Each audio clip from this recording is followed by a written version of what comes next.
Pre, may nabigyan na bang materials para sa reporting natin sa social studies? Ano ba kasi talaga nangyari nung araw ng kalayaan? Hindi naman kasi ako nabuhay nung panahon na yun para malaman eh. Ano ka ba, pre? Kaya nga pag-aaralan eh. Oo nga, itong si Marco. Paano sila naging malaya? Sino at ilan ang mga nakibaka? Paano at gaano sila katagal lumaban para sa bayan? Hoy! Lalim yan, pre ah. Oo nga, share mo naman. Hindi ko kasi masabi ng eksakto eh. Pero medyo intrigued ako na para malaman kung paano nagsimula yung kagustuhan nila na maging malaya. Feeling ko, yung ilan sa kanila pinili maging bayani. At yung karamihan naman sa kanila, napilitan na lang maging bayani. Hindi naman kasi yan isang gero, isang kaaway lang. Siguro, maraming beses din nilang sinubukang ipaglaban to. Di bale, si-search ko yan. Curious din talaga ako eh. Seryoso sa reporting ah. Uy, pag-uusapan pa ba natin to ngayon? Kailangan ko na kasing umalis. Susunduin ko pa yung lola ko pupunta. O kaya magkita-kita na lang tayo bukas, tsaka nyo na yan isipin. Hindi na. Gawin nyo na lang yung part nyo sa report. Magpupuntahan din kasi ako eh. Mag-ready na lang tayo para bukas.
Si Father Burgos, naguna siya dito sa mga issue ito ng secularization.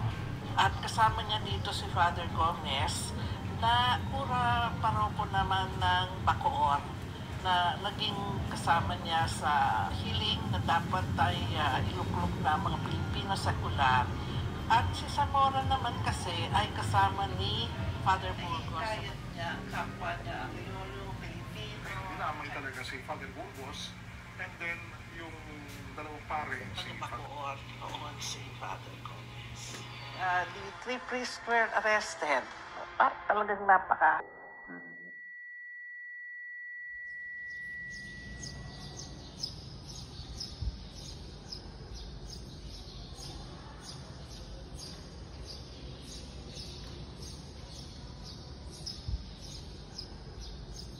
Marahil, limutnan ng karamihan ng kasaysayan. Ano yun, miss? Mahal mo ba ang bayan mo?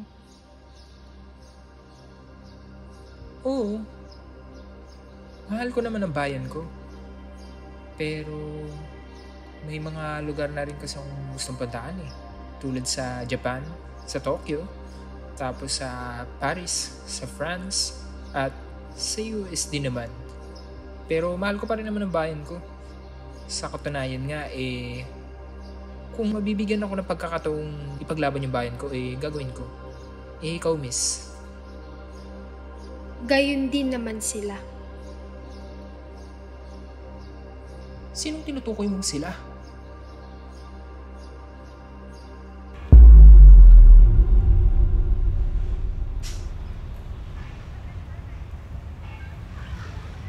Sino siya? Tsaka anong nangyari sa kanya? Si Francisca Zaldúa, ang tinuturing na Judas ng mga Tagalog. Eh sila? Sino naman sila? Tsaka papatayin din ba sila?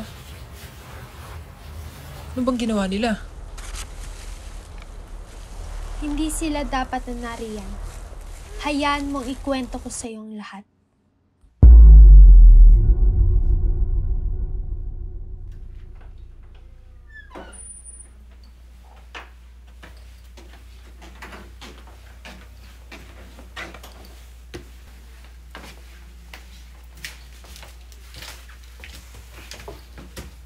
Siya ang gobernador general noong panahon ng mga Kastila. Galit siya sapagkat nagsisimula ng matuto ang mga Pilipino tumayo sa sarili nilang mga paa.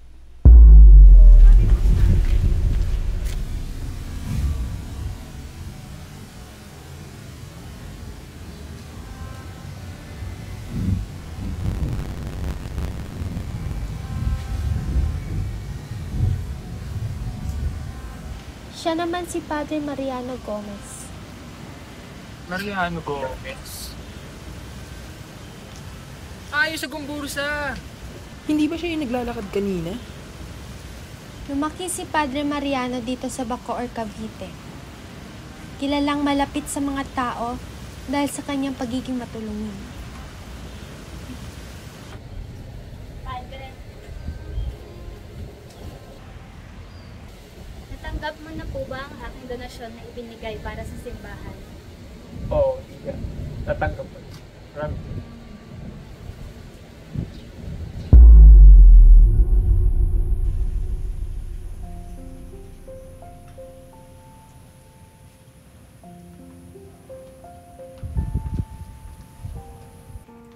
Padre, kamusta? Oh, Padre, eto, ayos naman. Ikaw, kumusta? Kakatapos ko lang magdasal. Ikaw ba? Ano ba ang iyong ginagawa? Tinatapos ko lang itong aking sulatin at lumagpas na nga ako sa oras ng pagdadasal. Hindi ko na nagawa. Patungkol ba saan ang iyong mga sulatin? Sinusulat ko lang ang posibleng mangyari kung tayo ay makakalaya sa Espanya. Gusto mo bang basahin? Burgos. Hindi ba siya naman si Padre Burgos?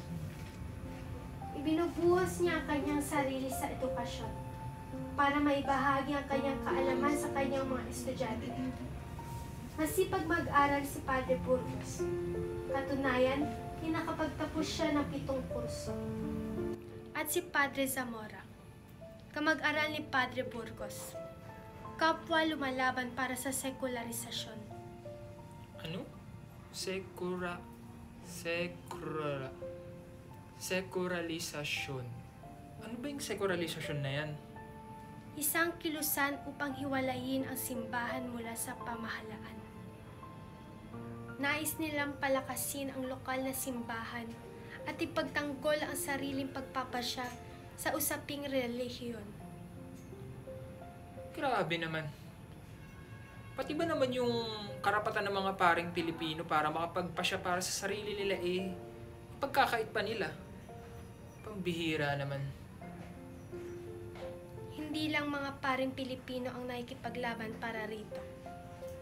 Dapat nating sundin ang mga Kastila patungkol dito. Hindi ko alam, Padre, ha? Pero naaawa talaga ako sa mga kapwa nating Pilipino eh. Hindi ko alam kung kailan ba matatapos ang paghahari-harian ng Espanya. Ako rin.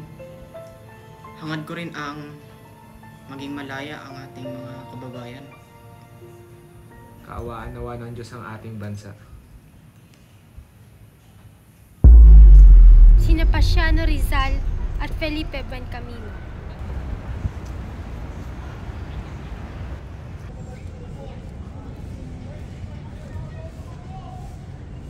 Wala bang nakita sa'yo, Felipe? Alam siguro pa siya. Ano itong mga napabalitaan? Hindi nila pinakikinggan ang ating mga hinaing. Maski ang mga paring Indio, hindi nila pinakikinggan. Bigla ba, nawala na sila ng respeto sa mga paring Indio.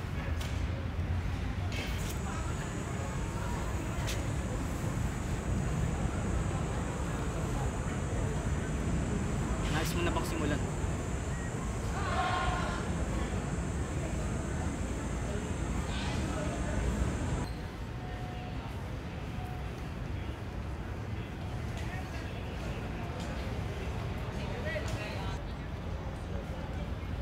Basta de faltar el respeto a los sacerdotes Filipinos que dirijan sus propias parroquias. Naway maging matagumpay tayo sa ating mga layunin. Aagaan ko bukas ang pagpunta sa universidad at ipamamahagi ko ito sa ating mga kapanalig.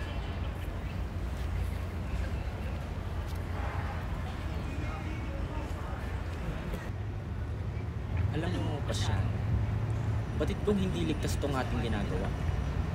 Pero kung alam kong itutuwid nito ang baluktot na sistema ng Espanya, ay gagawin ko ito ng malagot. Bakit pakiwari ko nababagabag ka, Felipe? Hindi nila alam na tayo ang nagsulat nito. Maliban na lamang kung sasabihin mo sa kanila. Tiyak na malalagot tayo sa mga kinaukulang kapag nalaman nila ang ating mga ginawa. Ako, matatakot sa mga dayuhan. Mas takot pa nga ako sa mga magulang ko kada nagtatapos ang semester. Basahin mo ang mga librong hawak mo, Felipe. Wala kang aalahaning asignatura kung mag-aaral ka na mabuti hanggang sa ikay maging dalubhasa. Hindi ako singtalino mo, Pasyano. Pero hindi mo may pagkakaira. Nasa ating dalawa, ako ang mas pinagigiliwan ng mga kababaihan. Ikay dalubhasa. Dalubhasa sa pagpapanggap. Ganon. Ikaw na bang liwan ng mga kababaihan niyo? Oo, tiyak na. Buenos días, señores.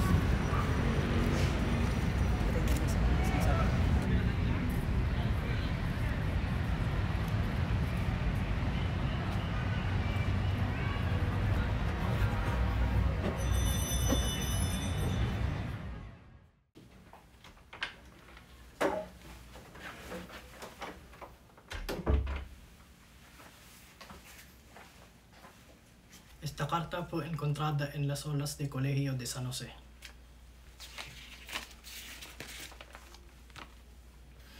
Dijeron que son obras de Pasiano Rizal y Felipe Buencamino y son alumnos del padre José Burgos. ¡Hijo de puta! Estos estudiantes son un dolor de cabeza. Se deberían de castigarlos. Espelante Burgos, ya que se idolatran. Esos estudiantes son unos idiotas. Galit ang gobernador general. Kailangan niyang sugpuin ang kilusan bago pa man ito mag-umpisa.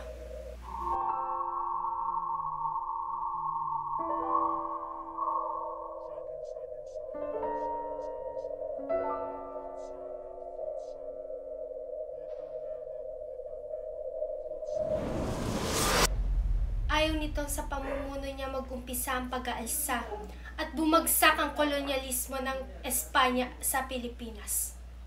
Ano? Ano na pala nangyari pagkatapos magalit ng gobernador general? Kasi na naman tayo. Bakit tayo nandito? Kailangan mo maunawaan ang punot dulo ng lahat. Siya si Sargento Fernando Lamadrid. Hindi na makatarungan ng araw-araw na paghihirap natin sa ilalim ng kaharian ng Espanya. Lalo lang nadagdagan ang pagod natin sa mababang pasahod at all-in servisyo. Hanggang kailan tayo magtitiis? Tama na! Lalaban na tayo! Tama mga kaibigan. Ito na ang panahon para tulpukan ang pag-aabusa ng mga hayop na Espanyol na yan! Tama. Ano mga kaibigan? Kailan pa natin titiisin pag-aabuso nila sa atin, sa mga dignidad natin? Ano? Kapag patay na ang mga pamilya natin? Nararamdaman ko na ang pagod ng ating mga kasama. Marami sa kanila ang nawawalan na ng pag-asa. Hindi pwedeng maging alipin na lang tayo habang buhay. Tama! Kailangan na natin kumilos. Hindi tayo maaaring maging martir sa sarili nating bahay. Tayo ang magbabago ng ating kapalaran. Mamayang ating gabi, sa Cavite Arsenal, ipapakita natin ang ating tapang. Hindi lang para sa atin, kundi para sa lahat ng mga inaapi. Ipapakita natin na hindi na tayo papayag sa pang-aapi. Handa na tayong ilaban ang ating karapatan.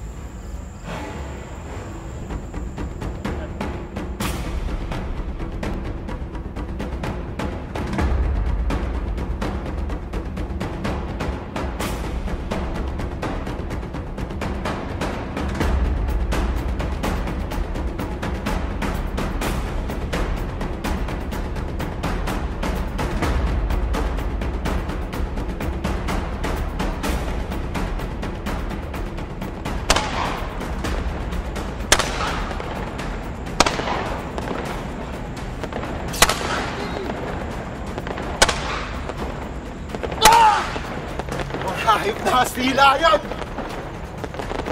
Ano mga kasama? Kaya nyo pa? Baka walang hiya yan! Kaya pa! Sugod pa! Sa Madrid! Sige na! Kaisa pa nga! Una!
¿Qué pasó? ¿Qué pasó como esto? ¡Tú! ¿Por qué dejaste que saliera? ¿Cuántos de ustedes? ¡Los inútiles! ¡Hijos de puta! ¡Esos sacerdotes necesitan ser ejecutados!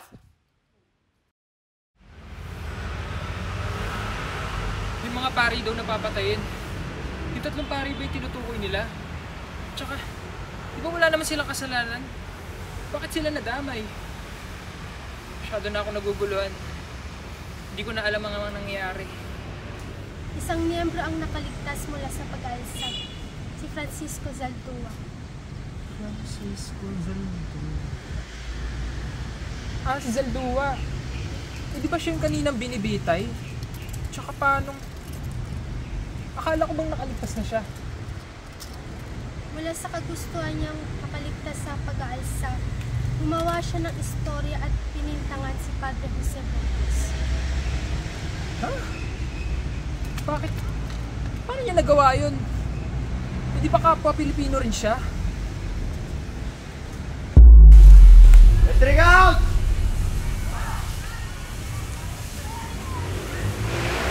Entering out, video!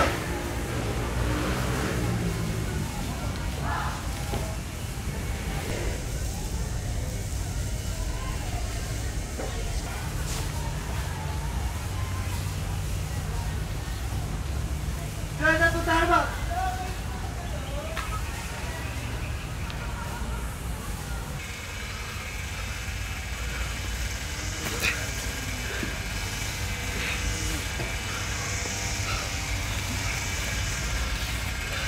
¡Viva España!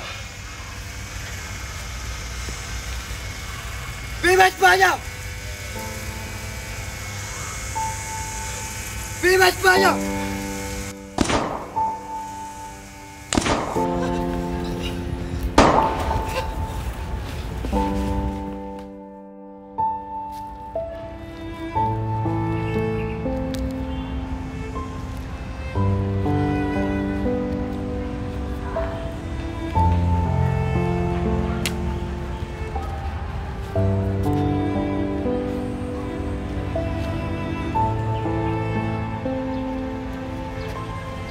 samahan!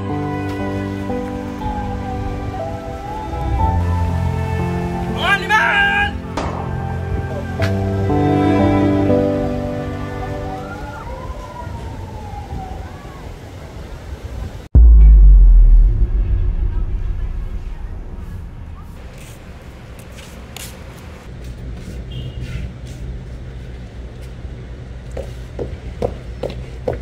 Salamat, Fernando!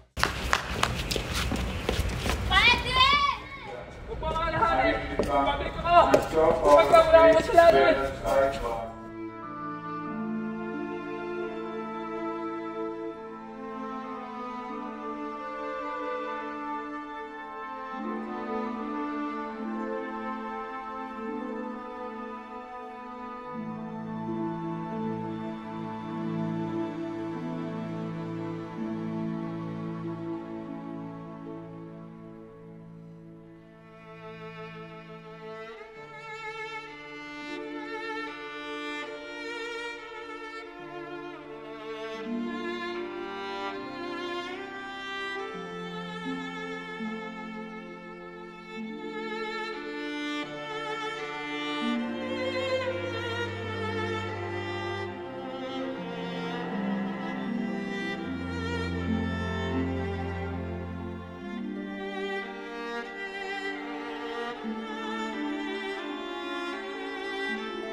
Padre!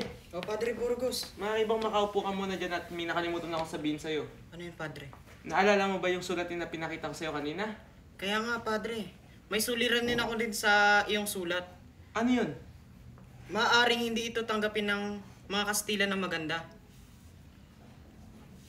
Tungkol dun sa sulatin, ano sa tingin mo yung kailangan kong baguhin? Tingin ko, kailangan baguhin ang... Sandali lang, Padre. Sandali! Sandali! Sandali lang sinabi. Sino ba yan? Nandito na! Bakit ba panay ka to ka? Sandali lang. Malapit na. Sino ho ba sila? Oh, magandang gabi na... Ano to ito? Anong kasalanan ko? Padre! Padre Zamora! Padre Zamora! Teka!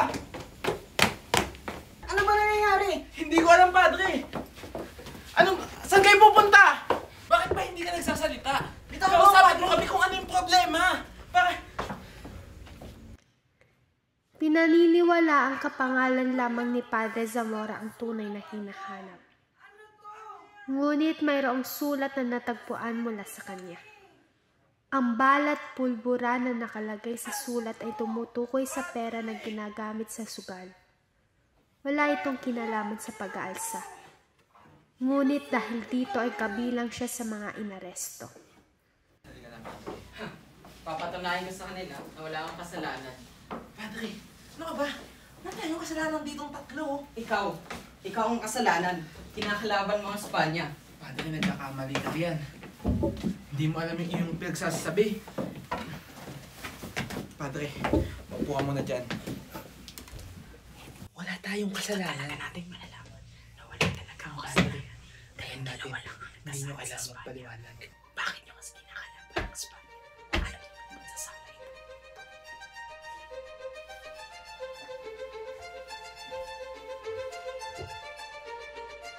Wala pang isang buwan. Natapos na ang paglilitis. At hindi ka ba nagtataka na ang mga dokumento sa paglilitis na to ay hindi pa rin natatagpuan hanggang sa ngayon? Los tres han sido declarados culpables. Serás condenado a muerte por garrote. Kumalat ang balitang hatol sa tatlong pari hanggang sa makarating ito sa Arsobispo ng Maynila. Hindi! Isa itong malaking pagkakamali! Inosente ako! Nadamay lang ako dito! Wala akong ginalaman dito! Ikaw, kung hindi ka pumunta sa bahay, hindi ako masisisi dito. Wala tayong kasalanan. Wala. Wala kaming kasalanan! Pakawalan mo kami! Ano ba yung hindi mo naiintindihan? Eh wala nga kaming kasalanan! Tiras, eres el último. Tú, que te pegan con armas ocultas. Tú, que me aplicas la carta sobre balas y pólvora. Mujeres, de regalo a España. Que eres gobernador de las islas. Has pegado por ejemplos, yo solo don de gros de ti.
Kahit kunin yung pare ay yung pinakamatinding namin kaaway para malaman nila kung gaano kalinis ang aming budhi.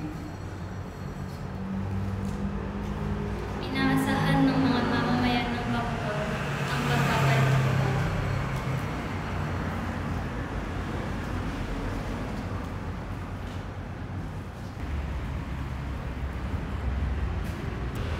Maaari po ba namin mabisita si Padre Burgos?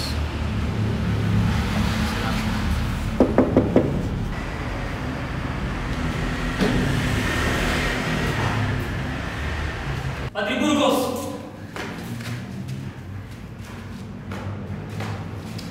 Sharon! Felipe!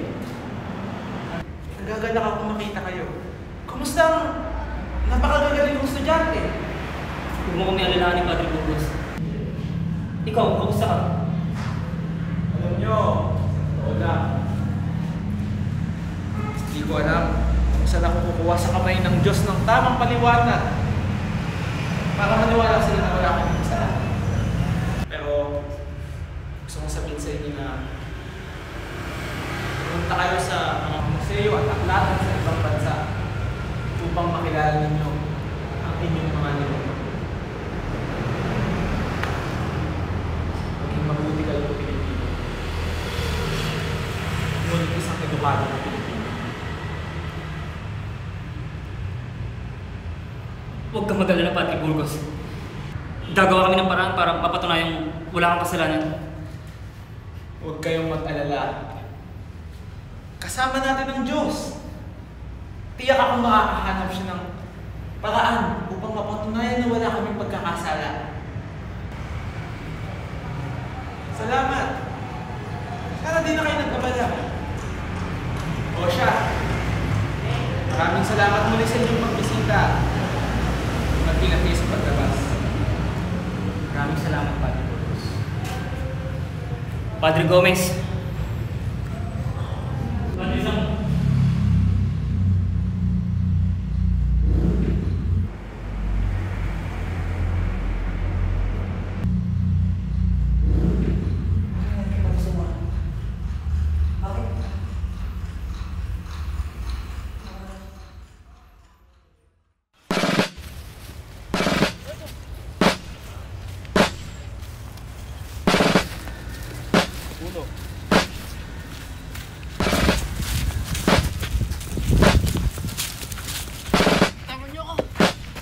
Saan niyo ako dadalhin?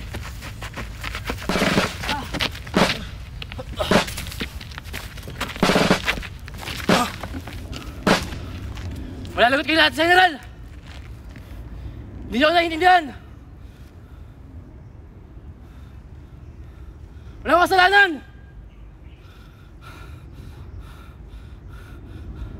O ikaw!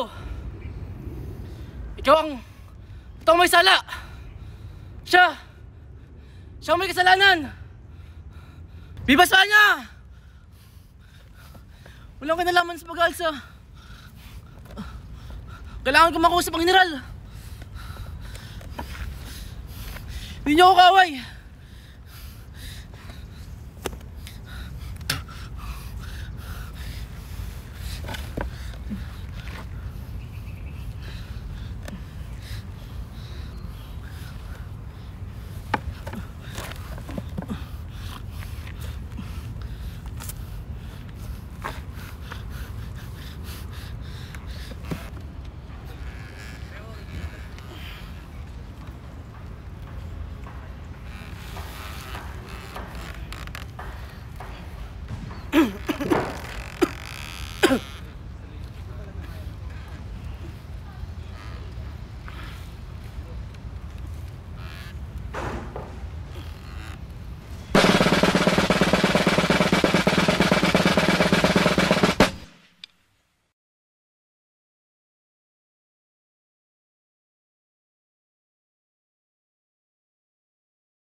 Mahal kong Diyos, ikaw na ang bahala sa aking buhay.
Patawarin ka nawa ng Panginoon. Gaya ng pagpapatawad ko sa iyo.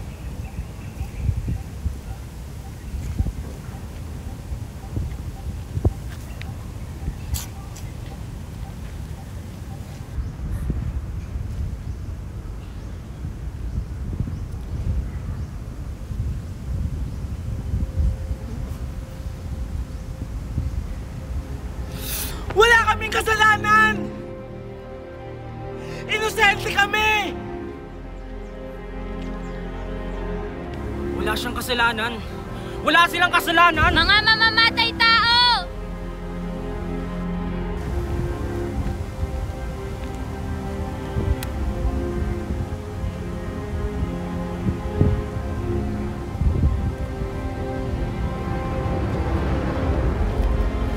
Panginoon! Oh, Panginoon! Bakit namin kailangan mamatay sa kasalanan hindi naman namin ginawa?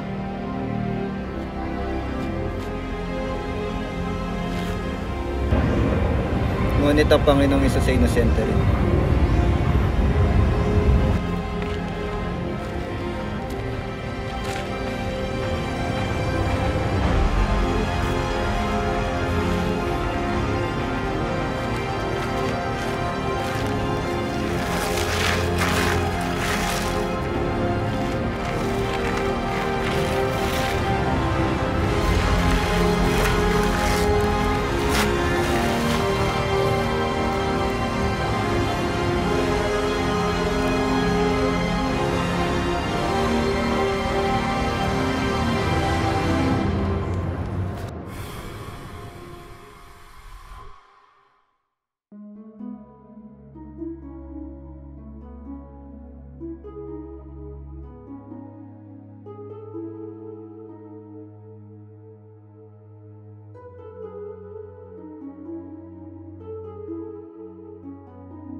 Siya si Padre Burgos. Sila ang tatlong paring martir. Sila ang magpapahinog sa damdamin ng ating mga kababayan. Hindi nararapat sa kahit na sinong Pilipino, pari man o hindi, ang apihin sa sarili niyang bayan. Kung mananatili tayong nakapikit at tiklop ang bibig, mawawalan ng kinabukasan ng bayang ito. Kailangang ipaglaban ng bayan, gaya ng pagpili nito sa atin. Panahon na para piliin ng mga Pilipino ang kapwa Pilipino.